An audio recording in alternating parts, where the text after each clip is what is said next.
sura dɔ ye kul wallahu o ye sura dɔ ye n'i bɛ t'o silon n'i ka aya kelen pe lɔ alhamdulillah i bɛ tɔn n'o ye n'i ka sura kelen lɔ i fana i bɛ tɔn n'o ye donc kan an ka sunkalo don o kɛra an ta jate la an m'a lɔn ko peut-être que an fa bɛ sɔrɔ ka ban sunkalo kɔnɔ mɔgɔ minnu n'olu banna sunkalo kɔnɔ n'o ye silamɛw ye olu ka saya ni sunkalo ta bonya kosɔn parce que sunkalo bɛ ala bolo place min na ala de girife de b'a dɔn o de kosɔn ala cɛla ko sallallahu alaihi wa sallam ko ala ko c'est à dire mɔgɔ bɛna bato kɛ ala ye o bato bɛɛ mɛlɛkɛw de b'a baraji sɛbɛ mais sunkalo ta baraji ala ma sɔn ko mɛlɛkɛw k'i b'o baraji sɛbɛ la parce que sunkalo valeur kosɔn valeur min bɛ sunkalo la ala ko mɛlɛkɛw ala k'a ye sɛmɛ sunkalo nin ta sɛbɛnni la a baraji sɛbɛnni a y'a to ne ma donc mɔgɔ minnu bɛna ban sunkalo kɔnɔ minnu ye silamɛsuw ye minnu ye c'est à dire banbagatɔ ye n'o banna sunkalo kɔnɔ olu ni mɔgɔ minnu banna sunkalo kɔfɛ o tɛ façon kelen ye o de kosɔn ala cɛla ko sallallahu alaihi wa sallam ko ala ko kurana kɔnɔ wala kad fadalna ba'dakum ala ba'd a ko ala ka dɔw lafisa dɔw ye a ka kalo dɔ lafisa ni kalo dɔ ye ka wagati dɔ lafisa ni wagati dɔ ye ka su dɔ lafisa ni su dɔ ye ka lɛri dɔ fisaya ka lɛri dɔ kan donc o la fisira min kalo fana o b'o cogoya la seri valeur o b'o cogoya la donc an b'a ɲini ala fɛ an fa taara sunkalo kɔnɔ k'a fara sunkalo sun ɲumanw ka ala m'o kɛra an fana bana sunkalo sun dɔ la ala cɛla ko sallallahu alaihi wa sallam a ko man sama ramadana imanan wa ihtisaban ghufira lahu ma taqaddama min zambi a ko ne mɔgɔ min n'i ye sunkalo don jurumu yafa kama barajini kosɔn a ko ala b'i ka jurumu a b'a bɛɛ yafa ale ma ko t'a la tu vois donc ala ka ɲa ma a tɛ se ka ɲɛfɔ o de kosɔn ala ko a ye ala cila manto an de ka cila semɔgɔ bɛɛ manto ye ibrahim rasulullah musa rasulullah yusufu rasulullah zakariyahu rasulullah isaaqa rasulullah ismaila rasulullah ninnu bɛɛ ala ka cila semɔgɔ i n'a fɔ muhammadu rasulullah cila semɔgɔ ninnu bɛɛ c'est à dire que ala bɛna an bɛɛ kɛ yɔrɔ kelen alikimanu sigi mais ala bɛna olu mɔgɔw bɛɛ ka kitiw tigɛ nabila ibrahim ka mɔgɔw olu ka kiti bɛ tigɛ nabila ismail ka mɔgɔw olu ka kiti bɛ tigɛ musa ka mɔgɔw olu ka kiti bɛ tigɛ ismail ka mɔgɔw olu ka kiti bɛ tigɛ zakariya ka mɔgɔw olu ka kiti bɛ tigɛ ninnu bɛɛ ka kiti bɛ tigɛ mais ala tɛ sɔn ka anu ka kiti tigɛ olu ɲinɛ a b'an ka kiti to bɛɛ kɔfɛ ala cira manto sallallahu alaihi wa sallam a b'ala cira manto a b'olu ka kiti b'a bɛɛ to kɔfɛ ka ninnu bɛɛ ta kiti tigɛ minnu bɛ taa jahanama kɔnɔ olu bɛ taa jahanama minnu bɛ taa arijinɛ kɔnɔ olu bɛ taa arijinɛ mun de bɛna kɛ sisan ala cira sallallahu alaihi wa sallam parce que ala ko k'ale tɛ kuma ka yɛrɛ sɔrɔ a ko kuranɛ dɔ la a ko ala cira ko wala sɔfa yu'tika rabbuka fatarda a ko ala cira k'a kɛ bolo sini min y'i sɔn k'i sɔn fo i ni ala cira i bɛna fɔ ko non k'a ka ɲi ten ko ala k'a ka ɲi ten ko sɔnni ka ɲi ten mais n'a ka fɔ mɔgɔ ye ko ala bɛna ala cira sɔn dunuya tɛ ne mɔgɔ k'a sɔn ni k'a sɔnni sɔrɔ dunuya kɔnɔ i m'a foyi sɔrɔ walayi kan n b'a fɛ ka min fɔ an balimaw ɲɛna quoi yan tɛ yɔrɔ foyi ye walahi c'est dire mɔgɔ dɔ bɛ k'i miiri quoi an sera yɔrɔ min na an sera miiri waati ma o de kosɔn i kuya kuma la sisan i tun bɛ ka introduction kɛ e ko ni k'a mɛn sina saya ɲɛ an ma foyi de kɛ walahi ne mɔgɔ n'i kɛlen ka ko dɔ kɛ i tɛ sina saya ɲɛ parce que hali ni ka san 100 sɔrɔ i bɛ sa o de kosɔn ne mɔgɔ n'i yɛrɛ k'i miiri dɛ i ka ko bɛɛ i b'a contrôler quoi walahi hali ala ka nin minɛ d'a ma mais i y'a filɛ anw bɛ bon dɔn an b'an yɛrɛ jɛn k'an ka wari dɔn ka taga bon dɔn mais i bɔ dɔ la i bɛ sa i bɛ kɛ i bɛ hali dumuni duman dɔw bɛ yen hali o tɛ dumuni duman kɛ o bɛ wari min ta ka garder mais e de bɛ taa sa k'a bɔ kɔnɔ mɔgɔ de bɛ n'o wari dun i de kɔfɛ o de kosɔn seyidina jibirila ko ale ka ɲɛnamaya bɛɛ la ale yɛrɛ ko a siɲɛ kelen pe a fana tɛna yɛrɛ ko k'a fara a tɛna yɛrɛ ko k'a fara siɲɛ kelenw kan ala cira ɲa sallallahu alaihi wasallam a ko seyidina jibirila ko mun kosɔn i yɛrɛ ko a siɲɛ kelen pe a ko n yɛrɛ ko a siɲɛ kelen pe mun kosɔn n yɛrɛ ko a siɲɛ kelen pe adamadenw de ma quoi ko o yɛrɛ ko mun ye ko c'est à dire ko ne bɛ adamadenw la o bɛ k'a baara kɛ ka wari ɲini k'a ko bɛɛ kɛ k'a bɔ dunuya kɔnɔ o tɛna dunuya sɔrɔ o fana tɛna o yɛrɛ sɔrɔ o bɛ taa alikɛma k'a bɔ a la pewu ka to yen k'o de yɛrɛ ko kɛra n na quoi beaucoup de trucs à l'homme il peut quoi faire il peut qu'on macono abadala abadia c'est nan sera à la fin c'est côté c'est infini c'est pas ma fait trop de c'est quoi le thé ah bana qu'on a encore long en temps fanga yana ama fanga alkimanina faut pas l'on va pas de nafo comme moi mais normalement moi paye au lieu de demander des bagages wallahi moi mais keni moi paye au lieu de alkimanina donc voilà sauf à yoter car buka fatar toi alors que kera mission fiba fokala kwa kainti ako alkimanina c'est ne ala bana c'est vrai que tu l'as beaucoup bé au cas moro ka kiti tera nabila ibrahim ka moro anu ka sanu luye nabila musa ka moro anu ka sanu luye nabila zakara ka moro anu ka sanu lu ka moro ye ala buna lu moro bé ka kiti tera na bana lu moro bé ka kiti tera abako kera fonzela la moro le maseni ko kiti bana dame le ka moro le maseni oya nuye assalamu alaykum oya nuye o kiti bana dame se kan kiti be tege ka tege alkemno sibi am besna bebara ko nrofri mo ma ko tamusula mo ma ko tidina am ma ko te fola beko nafsi ne yire ma ko te mo sila ko ba kan nekidi ka tege nekidi bana tegela mulu dube kado ala kila manto kila algina kono sallallahu alaihi wasallam no ala ka cenna dia ala kila manto mulu bana do algina kono olu be do algina kono maintenant avec à tous les temps mo to mulu abara jugu cela ni bara nyuma olu londe ala ba fa ala kila ko la kila ko dota mo mulu abara manya dota olu la ko tingo yo bla algina kono mo ke mo si mo ke likini dota ola ala kila be dota olu la ko la do algina kono alba ka fa ko la kotungo musomi jefra nunga dota ola ala kila be dota mo la ko lu do algina kono ko ba aba ko la kila ko dongo iye mi utan me ko ala kila ko ala ko mara don ne quoi ko le ko son ko mara mo to tu bo ko la kila me na mi fina sisani o ala bayi iya mo ofle c'est que iya mo na nyana na ko na sala ka fo asi ko chen kempe la ilaha illallah Muhammad Rasulullah mom sera ko fo chen kempe ama fo dong la broma ama fo tourna broma ama fo yera broma ki kulu tayo dal ne ko ba ala bo ala tira bo beta katano na dina ko ah o te soni daiwa ah wala sofa yutika arabuka fatarwa ko ala tira ko amana me chogo ala tira mission fu ibia foko ala ko sere kwa kenti ko soni ko ya fa kwa kenti abe ko wan na di moma ka war di ma wari da digo ma ko no ko che ko wa ko kenti ko bita kenti donc afle mikela ala tira monto donc amani ala fait ala kalimina amen amani ala fait sani ani ala be selumna ala ka trasoro an ala ka di so kan wallahi c'est un dike isna ma be sa ira masna be sa ajela be sa amaja be sa wallahi kan wallahi banate sa prévu bana tol ka laire la bana be ma ibana kibe sorati sa mais bana mo be bana tala o tesa mo do ka sumoro kenai saru wallahi utanji mabi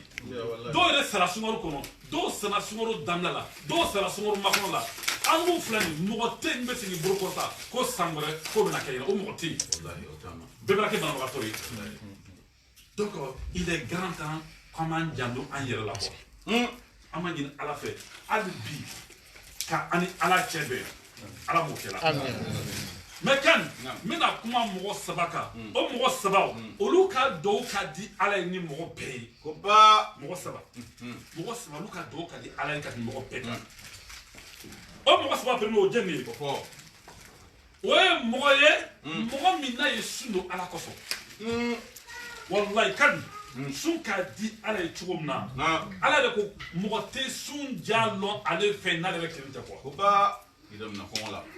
kan c'est que ala bato carte fly quoi ka ala la bateau ani ka ala bateau au flat créé ala la bateau ani ala bateau au te créé mais mo le ka di ala ye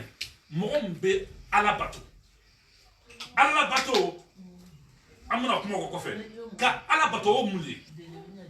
mais exemple dɔ ta an yɛrɛ ma kan i y'a fɔ i den ma kana bɔ tile bɛɛ ka taa kɛnɛ ma k'a tulu ma ka kalan kɛ ka révision kɛ n'a ma bɔ a b'a bolo ala bato ni den k'o kɛ o bɛ diya ye cogo min na i yɛrɛ kelen b'o dɔn o la sɔrɔ lɔnnibagaw b'a fɔ ko c'est à dire que mɔgɔ kumakan o k'a di ka tɛmɛ i den kan mais n'o bɔra i den de k'a di ka tɛmɛ i yɛrɛ kan mais i kumakan o y'a di ka tɛmɛ i den kan ne mɔgɔ n'i ka kuma fɔ i den ma walima i muso ma ko a kɛ n'a ma kɛ walima i den i bɛ jɔ i yɛrɛ ma a k'i ma dɔgɔma ye voilà donc ala ko k'an ko mugu kɛ n'an k'a kɛ a bɛ diya ala ye ka se degré na ale ala kelen b'o dɔn mɔgɔ dɔ ye k'a dabila sɔgɔma fo 22h ici à Paris 22h ou soit 21h40 21h38 21h47 on va en sous là ceux qui sont pas à Paris même vous jamana bola olu ga sun dege mais al muhim sun bedo ala ko so bizat Allah ta'ala olu ko sala tira ko sallam ako dua ad-du'a as-sa'imun mustajab ako sundula ka do wallahi ko ba ni ka bo ka sundo ni ka do ke ala mi ya do mna o kana fa ko karamo te ko sundula ka do be mna kan do ko do mna wallahi ka sundu ma ka sundu berbere Allah sundu berbere wallahi sum berbere ala bo do mna mais mo be suna e be hasidiara wallahi ka sun c'est hypothéqué mo mi na be suna avec ka furmuso tonyo muso na be suna avec ka che tonyo mo mi ni be suna e be ka wiafo mɔgɔ min bɛ suna i bɛ k'a sɔni kɛ an yɛrɛ tɛ ko dɔ considérer sɔni ka sɔrɔ bɛɛ sɔnna mais anu bɛ kɛ suna anu bɛ nin bɛɛ kɛ bon n'o tigi bɛ suna n'o nana nin dɔ kɛ o n'o kala dara ma dɔw na o bɛ se ka baro tigi la wa han i yɛrɛ bɛ suna i bɛ k'a wuya fɔ tu en kɛrɛ tu sais que i bɛ k'a wuya fɔ wuya fitinin tɛ yen o de kosɔn ala cɛla ko sallallahu alaihi wasallam ko n'an yɛrɛ kɔlɔsi jurumu fitinin na jurumu fitinin o de n'a kɛra ɲɔgɔn a bɛ kɛ jurumuba ye. Non, ça c'est pas un gros péché, ça c'est un petit péché. Si c'est petit péché là, si ça se multiplie, avec un djumbaï. Donc, Amani a fait à la carte en kissi. La ilaha illallah, la ilaha illallah, la ilaha illallah, Muhammadur Rasulullah. La ilaha illallah, la ilaha illallah, la ilaha illallah. Tona fo ala kelempe Muhammadu ya kaci denye Allahu salli alaihi salatan zakiyata. La ilaha illallah, la ilaha illallah, la ilaha illallah, Muhammadu Rasulullah. Ubikoki nonga bebila mubibla kasangela jai sente manga adau bebu yara. La ilaha illallah, la ilaha illallah, la ilaha illallah, Muhammadur Rasulullah. Ubi se flasiri mubi bolo flasiri jai sente manga atulo begirina. La ilaha illallah Muhammadur Rasulullah. Asikote nadun sera kaburula farsugo bebe ci ka bonyo na no do marake ka kaburu maraka. La ilaha illallah, la ilaha illallah, la ilaha illallah Muhammadur Rasulullah. Nyingi sawu baraburu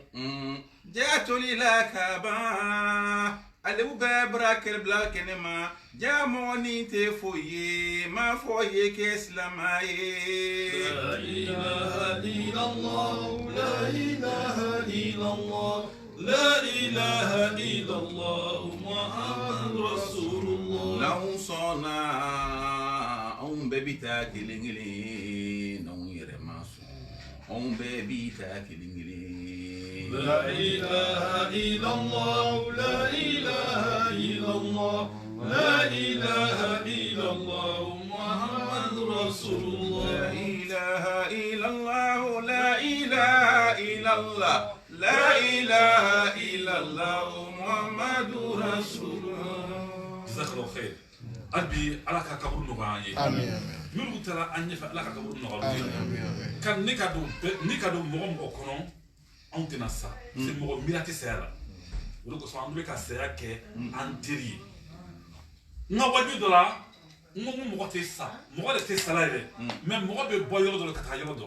adamaden tɛ sala a bɛ fɔ o ma ko la philosophie islamique ani falsafatul islamiyya mɔgɔ tɛ sala i bɛ bɔ côté dɔ ka taa côté dɔ la voilà kan ni k'a jate minɛ yɛrɛ an b'olu ye su ye minnu ko sara olu de ɲɛnamaw ye kuba o bɛ fɔ cogo jumɛn parce que mɔgɔ min sara olu bɛ yeli fila de kɛ maa minnu bɛ yeli kelen pe de kɛ mɔgɔ min sara o bɛ ɲɛnama ye a bɛ kaburu kɔnɔ yɔrɔ ye a bɛ mɛrɛkɛ ye mais an min bɛ ɲɛnama la an tɛ foyi n'an b'an kɔnɔta de ɲɛna donc su o de kosɔn ni sara i b'a ye ɲani bɛ siɲɛ ɲɛ wɛrɛ bɛ na parce que ɲani tɛ se ka fɛn dɔw ye k'i bɛ résister voilà mais mɔgɔ min sara a ɲani b'ale kun ale bɛ fɛn bɛɛ ye a bɛ wuru kasikan mɛn a bɛ mɛnɛmɛ kumakan mɛn a bɛ mɛrɛkɛ ye a bɛ danfɛn ala ka danfɛnw bɔra min ni mɛnɛmɛ tɛ kelen ye mais an ko tɛ se k'o ye n'an k'o ye an tɛ se ka to yen parce que an b'a kɛ o kama o de kosɔn an b'a ɲini ala fɛ ala ka nin minɛ a da la k'a ni mɔgɔ de bɛ ka bato caman kɛ saya k'a sɔn adamaden na ka tɛmɛ fɛn bɛɛ kan mais an ko ɲinɛ ko saya de ka ja an na quoi an ka kɛ mɔgɔkɔrɔba ko ye donc kan comme ka fina cogo min na n ko suntɔ mɔgɔ min bɛ sun don ale y'a dɔgɔ ka teri ka minɛ ala fɛ o de kosɔn n'i bɛ sun tigɛ i bɛ dɔgɔ k'i yɛrɛ ye c'est pas obligé ko y'a fɔ arabu kan na bɛɛ tɛ arabu kan mɛn na ala bɛ kan bɛɛ mɛn n'i bɛ sun tigɛ i bɛ dɔgɔ k'i yɛrɛ ye kan sani ka tɛmɛ tɔ fila nin ma n da bɛna se yɔrɔ dɔw ma tu sais kuruna ala ko ka gbɛrɛ quoi et puis mɔgɔ minnu ka kalan kɛ kalan faso nana caya parce que dɔw dilan ka kisɛ dɔw bila wuju kɔnɔ ka kisɛw jaabi mais n bɛna profiter ka fɔ n'a kalan nana ka tɛmɛ ni kuma ye dɔw nana fɔ ko a bɛ se k'a daga parce que mɔgɔ n'i bɛ sun don i bɛ serila de ye mɔgɔ min bɛ serila o de bɛ se ka sun don mais mɔgɔ min tɛ serila o tɛ se ka sun don parce que ne ka sun don i de tɛ serila i y'a sun an b'a ye sun fankelen ma de parce que silamɛya lɔn c'est l'olu le ashhadu an la ilaha illallah wa iqami salat wa ita'i zakat wa sawm ramadan wa hajj al-bayt wa hajj al-bayt n'a se mɔgɔ min ye ka kɛnɛ sariya kɛ n'o ka ban ka seli kɛ ka jaga bɔ ka sun don ka eji kɛ ni eji siri mɔgɔ min ye silamɛya foyi a foyi tɛ gbɛra a foyi ma gbɛra adamaden kan mais kan an b'a ɲininka réseaux sociaux la dɔw ko silamɛ cɛ bɛ se ka chrétien muso furu mɔgɔ caman b'a fɔ la o b'a question bulon ko karamɔgɔ bɛ ɲɔgɔn contredire la quoi ko silamɛ cɛ bɛ se ka silamɛ muso furu mais silamɛ muso tɛ se k'i sigi silamɛ cɛ kun silamɛ muso tɛ se k'i sigi chrétien cɛ kun c'est ça non voilà mais kan cɛ tɛ kuma de ye quoi silamɛ dɔ tɛ ka chrétien furu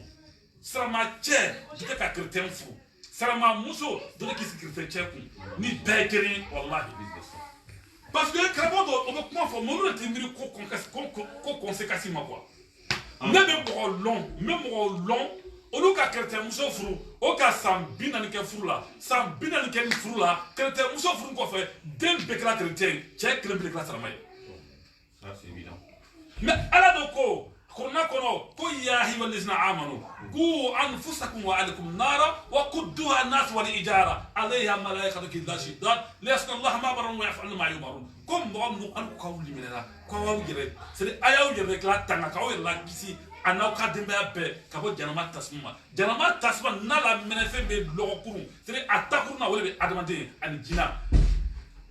mɛlɛkow b'a kɔnɔ mɛlɛkɛ ninnu n'ala k'o min olu ko ten y a pas de contradiction bon n'a nana fɔ ko i de ye chrétien muso furu alors que a b'a la ka nin minɛ a d'a ma cɛ ni ka cɛ 100 an bɛ dunan kɔnɔ ni ka cɛ 100 o cɛ 100 min muso b'a commandé o ye cɛ 90 ye cɛ 10 olu muso t'a commandé o de bɛ dunan tere o de b'an ka sisan tere la quoi wallahi i t'a la ko cɛ dɔ to yɔrɔ fo ni ko dɔ sɔrɔ o muso bolo so kɔnɔ ila man rahimahullah wallahi i karamɔgɔ o i karamda o i bɔsi o minnu yɛrɛ mɔgɔ c'est que les intellectuels confirmés n'i taara o sɔrɔ a furumuso bolo so kɔnɔ wallahi hakilina bɛ di la n'i ma ɲa ma a bɛ taa jiw ye fɛ a ma n'a fɔ k'o ye chrétien muso furu o ye den 10 sɔrɔ e ala kan t'i de bolo so kɔnɔ e bɛ se ka denw bilasira jumɛn la mais quand on a fait le corona quoi c'est le corona voilà c'est le corona voilà c'est le mais al Coran on a qu'un nasiko ou un mansuko c'est le corona quoi tellement que Dieu est intelligent ala atika fond quoi ala ni ka sramya fond ite do dina fouila wala ko sama fond mo ni o sramya nyani parce que na wala ki reste sramya ka foko no ko maiti iya nyani on ka sramya nyani na mo fo Europe an faw kan do kalana man na se est-ce que ames sram kan sram de tout mari an na nyagro ni kan jaga chien ko wallahi Allah kan ibna adam ni kire sirla i musoni de utima ile kire pele be sirla i musote sirla de sirla e kramo che angana nyone fa angana nyone dafa ka kuma men parce que mo bi na mena c'est angana wia fo nyone ne quoi amano quoi il est qu'il peut dire là musote sirla dente sirla akramote ala khinana amin o tire bat atayro no de trayro alo bolon ibe ka mo la digre ko bon kramo do ko anye krete musofru ame krete musofru anan do tena ke dinakirna ba betna wala ko so ame do mo be do kira ko ala sarama korota ko le ali le mo fo sarama ko sanfe ka ba ko ala kafira nasi do jugul bo we kafira nasi ni il est sur là il commence de il croit de il mani na kenye et tout long donc tu kafru al dala kafru la changer yo do le ke mais kana do ke ala kafra na si e buju na ke e buju do beta ke kafru et to kama e be ka o danga de ka to la ka to ben ka la katasma ko il faut un musulman faut être positif faut jamais être négatif il est do ke kafri al bi ala kafru la c'est quoi e do ba fo do la le ah e banan bolani ala sama belatana ka sama belatana mo sama le kafri be non fait ami baraka non fait ka do bisikiro ngono ka do train ngono ka do avion ngono ka do mi ke yoro kelna nana ka sama ta ka kafru tu amaka bara wa faut ka do ke kafru ala kafru ala o blasra de reka un musulman doit être positif ala tira la positivité sallallahu alayhi wa sallam Ufa takbir Allah akbar kan donc annasiku wa mansuk c'est tellement qu'ala kain quoi c'est pas tu veux nana ala ka ko do ngama bon nga seulement dema ayenike mais après mina changer o ba la rekono après na changer seulement dam na to quoi mo ko be drum kini seri bashitala o watila drum ibi fa drola même anga dugo ke ni ka se Niger e bitara ye alman be drum ke ba ka ta mo la seri mo te ko la parce que lu de gra la mais nous quand on est Côte d'Ivoire ou bien Mali ou bien Angola Kobaye Cameroun Congo les centraux là olu ka sarama ba be doromi mo be ta seri ko wati na ka soro dorob la na zo digla la donc sarama tout na to kla mo tu be seri o be doromi mais doron na dega ke anda de na so roma doron na dega ke ala na fo ko che kwai dorotu mo sina doromi be do dora miala voilà donc afin mo comme way kertem sofru o wati la sarama c'est bon tu matcha sarama matcha et puis sarama mo tu o wati la sarama be rotu ana asrama mabo ana limela mabo am bekra na taba e betra do muso do kakata muso do fo chrétien wor be obro elen alache an na ko ki bayi fani bayi bawla kuma ta ala rema alam te ina nyala re ila man rahimahullah ata ina nyala e bi ba yuro bawla sala ko alam le tinya yina e wa fo kile boss la mala ça c'est vite fait ko ko ba donc parce que kambe ala kile wala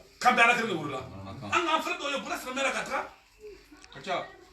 donc comment mais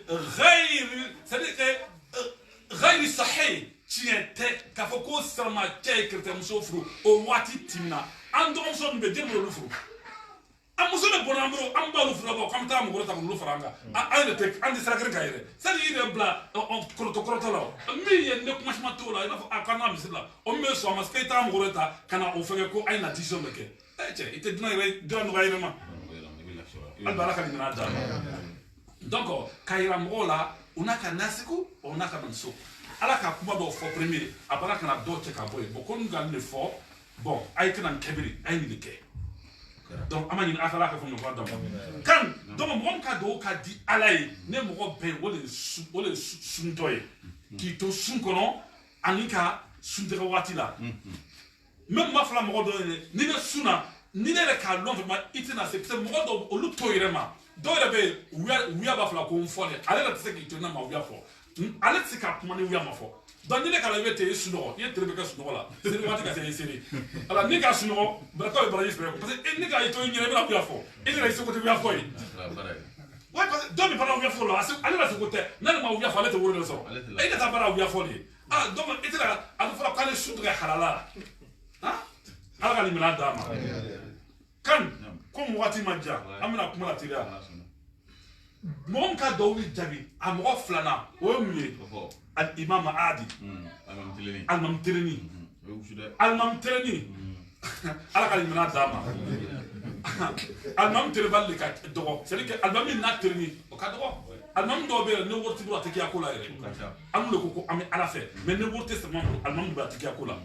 Nan na fo ko a ko worti do akobe ya. Fada da ba ko be ya. Al-Mam ba flede, sebe yoro me abetraye. Al-Mam le be forum abetraye. Oui, abetraye. Donc est-ce ala ko lo? Ala ko te. Donc wala ko so ko al-Imam Adil. Maintenant nga fa mo o kuma fo no ti Al-Mam be fana te mise da se lai. Père d'oba fo a connaît imam le na ko be connaît imam le comme si libro comme si trebo nous ke imam yi mo be siga al-Mam yi ka so mi tibro al-Mam ko ko nyemo voilà mo al-Mam yi iya sokono I muso dendani bibro ani muso lutigi ile le al-Mam yi muso fra bibro lutigi ile le al-Mam yi fa sala ka auto sokono ile le krochei ile le al-Mam yi kablatigi ile le almami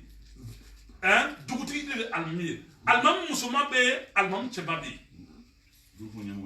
groupe nyemo ko do nyemo wole almami ay ma anu fe na ba ko almamu wa fo ko misrabo abeto we karamo do le be no ne nawla ko almam do be ko misri to robro mo almam misri ka ko misri tigi wa ala ka ni na da donc fallait 40 quoi 40 e be da fo ko no ko almami ko misri tabro o te kayo mo be ka almami ka so misiri tibro ala ka limana dama donc ni be nyemoya la I tere ni ki tere ala ko ni ko mi ale kote nyemo ko tere ni ki tere ala ko basitala ale ya fe ale ya ko jakadi kan nan bolay mo ko sabana ala la ba o mule al mazlum mo ko toni be ni ka mo mi na toni be mo ko toni muso na toni ba chebro chebi na toni ba muso bro mo mi na toni be a patron bro baraka yoro la hein mo mi na toni be a ka fe mo bro mo na toni be no ka for mi ala kote mi ka dua bela ala ko di mi ka dua bela ko ala tila sallallahu ako rasul ya rasul ko itaku dawata mazlum wala kafir que islam toni baraka ala wurene ko na ta so kafir fino ko ba al jubatula ni ya tio ala ko na fa ma ko ala ko temi tio ko taka ka ko ni ala betakika kuma te mo misel donc mo sabam naka do ni ala ko ka bursi be tay akro ole mo sabali donc amani ala fe so ko ala ka dama ala ka ina fala ala ka ina on yalla kan ni ka ndasala sel kuma kan ne nyate amusam wala ameta barami ye kata lo ala nakoro karamogo frani almami kan dinani mo ne nyate mo foyi la ameta kata barabe ko ala kan na ne kwa flen c'est chaud parce que amami kan na mai wala ka cha amami kan na kai wala so kan serni fana kedi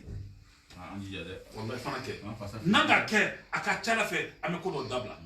wala ko son seri ala mako gbara mako ako seri ni ebi lo ki seri kan ni siki lo ki seri I siki ki seri ni la siki ki seri I la ki seri ni kala la me ki seri o gbara ma I serni ay akiri o ba ne akiri bola ila ka ban o seri bani pe bolema akiri te boma o ta seri ko bana alors que suno ni ban était suno ne worti bro était édiqué ne worti bro était jarabo mais seri ne akiri kala pe seri te donc amani ala fe fo wala ka dama ni suwaro no chama ka bla on figon ala mo kela an fa amani ala fe ka afra mo nyumo ka miru sala masaka de mala ko do ardina ko namaka ni ko ala mo kela aw ila fana be ka an do ardina ko ala mo kela amina anga baleya ka ja ala mo kela chebe ka ben ko do an no che ala mo kela amay luni la koroni boni ka afa hera la ala mo kela ka boni le ka bom barka ma ala mo kela aw muso anan don anan yo kan kam mo berdo ala fa ala mo kela an dasira dowma nanda herabola ko mla aw ye ala mo kela an yere damase dowma nanga herabola ko mla aw ye ala mo kela nala ko ke anafa ana baraka ala dama ربنا اتنا في الدنيا حسنه وفي الاخره حسنه وقنا عذاب النار ربنا لا تزغ قلوبنا بعد إذ هديتنا وهب لنا من لدنك الرحمه انك انت الوهاب ان الله وملائكته يصلون على النبي يا ايها الذين امنوا صلوا عليه وسلموا تسليما صل على محمد سبحان ربك رب العزه عما يصفون واخر دعوانا الحمد لله رب العالمين.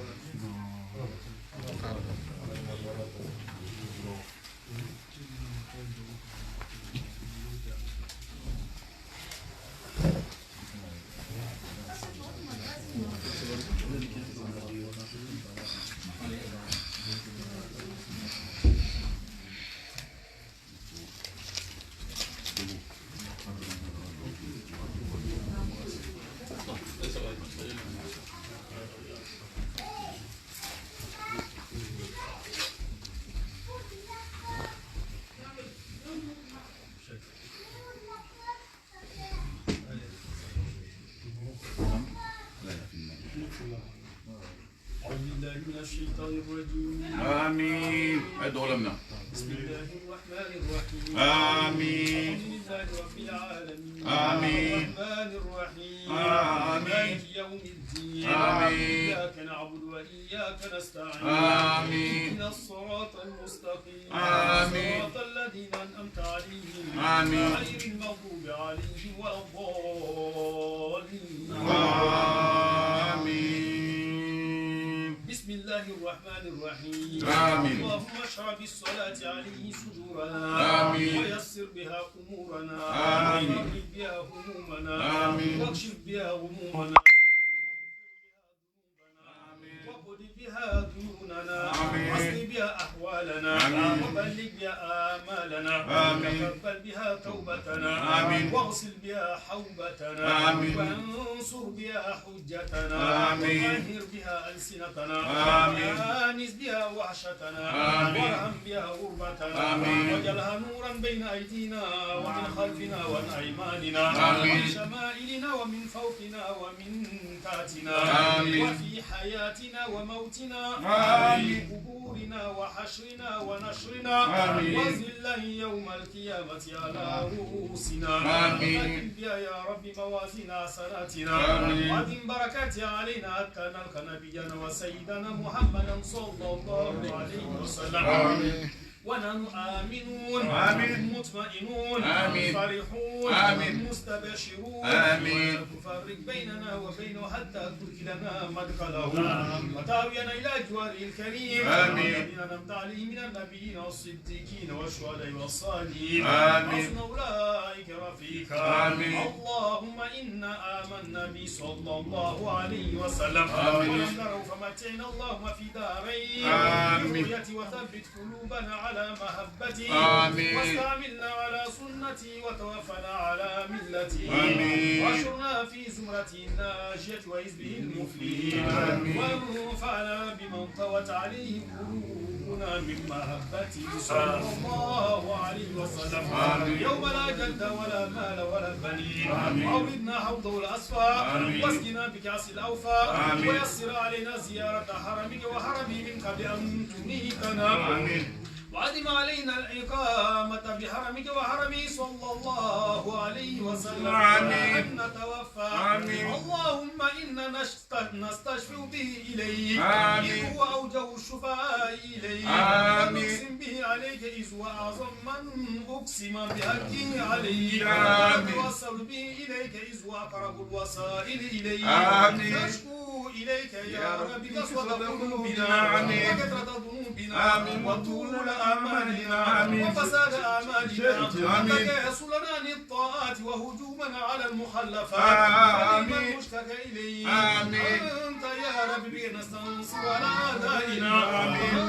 أنفسنا فانصرنا وعلى فضلك نتوكل في صلاتنا ولا تكلنا إلى غيرك يا ربنا وإلى جناب رسولك صلى الله عليه وسلم فانتصر فلا تبعدنا وببابك نكف فلا تطردنا وإياك نسأل فلا تخيبنا اللهم ارحم تضرعنا وآمن خوفنا وتقبل أعمالنا وأصلح أحوالنا واجعل بطاعتك اشتغالنا آمين وإلى الخير مآلنا بزيادة آمالنا واختم بسعادة آجالنا هذا ظلنا ظاهر بين يديك وحالنا لا يخفى عليك أمرتنا فارتكبنا فتركنا ونهيتنا فارتكبنا ولا يسونا إلا أفك فاعف عنا يا خير مأمور وأكرم مسؤول إنك عفو كريم رؤوف رحيم يا أرحم الراحمين وصلى الله على سيدنا محمد وعلى آله وصحبه وسلم تسليما والحمد لله رب العالمين اللهم لا يا من لطفت بخلق السماوات والأرض ولطفت بالأجنة في بطون أمهاتها قلت بنا في قضائك وقدرك لطفا يليق بكرمك يا أرحم الراحمين اللهم انصر بفضلك سلطاننا وعليك الكفرة أعداءنا وآمنا في أوطاننا وول أمورنا خيارنا ولا تول أمورنا شرارنا اللهم ول أمورنا خيارنا ولا تول أمورنا شرارنا اللهم ول أمورنا خيارنا ولا تول أمورنا شرارنا وارفع مقتك وغضبك عنا ولا تسلط علينا بذنوبنا من لا يخافك ولا يرحمنا يا رب العالمين اللهم اغفر لهم وارحمهم وعافهم واعف عنهم واكرم نزلهم واسع مدخلهم واغسلهم بالماء والثلج والبرد ونقهم من الخطايا والذنوب كما ينقى الثوب الابيض من الدنس وابدل لهم دارا خيرا من دارهم واهلا خيرا من اهلهم وعزهم من عذاب القبر ومن عذاب المسيح الدجال ان الله وملائكته يصلون على النبي يا ايها الذين امنوا صلوا عليه وسلموا تسليما امين سبحان ربك رب العزه عما يصفون وسلام على المرسلين والحمد لله رب العالمين. الفاتحه. بسم الله الرحمن الرحيم قل هو الله احد الله الصمد لم يلد ولم يولد ولم يكن له كفوا احد. بسم الله الرحمن الرحيم قل هو الله احد الله الصمد لم يلد ولم يولد ولم يكن له كفوا احد. بسم الله الرحمن الرحيم قل هو الله احد الله الصمد لم يلد ولم يولد ولم يكن له كفوا احد. بسم الله الرحمن الرحيم قل هو الله احد الله الصمد لم يلد ولم يولد ولم يكن له كفوا احد. بسم الله الرحمن الرحيم قل هو الله احد الله الصمد لم يلد ولم يولد ولم يكن له كفوا احد. بسم الله الرحمن الرحيم قل هو الله احد الله الصمد لم يلد ولم يولد ولم يكن له كفوا احد. بسم الله الرحمن الرحيم قل هو الله احد الله الصمد لم يلد ولم يولد ولم يكن له كفوا احد. بسم الله الرحمن الرحيم الحمد لله رب العالمين الرحمن الرحيم مالك يوم الدين إياك نعبد وإياك نستعين اهدنا الصراط المستقيم صراط الذين أنعمت عليهم غير المغضوب عليهم ولا الضالين. أجيب دعانا يا كريم فاكتب علينا يا رحيم بجاهدي شيخ كبير أتو من مال الهجال محمد خير الورى من جاءنا مباشرا. أجيب دعانا يا كريم فاكتب علينا يا رحيم بجاهدي شيخ إبراهيم كوني أتو مما للآجر. محمد خير الورى من جاءنا مباشرا. إن الذين آرموا بالأمة والزمزم ما توافدانم هجر سلا للهاجر محمد خير الورى من جاءنا مباشرا وواكف ما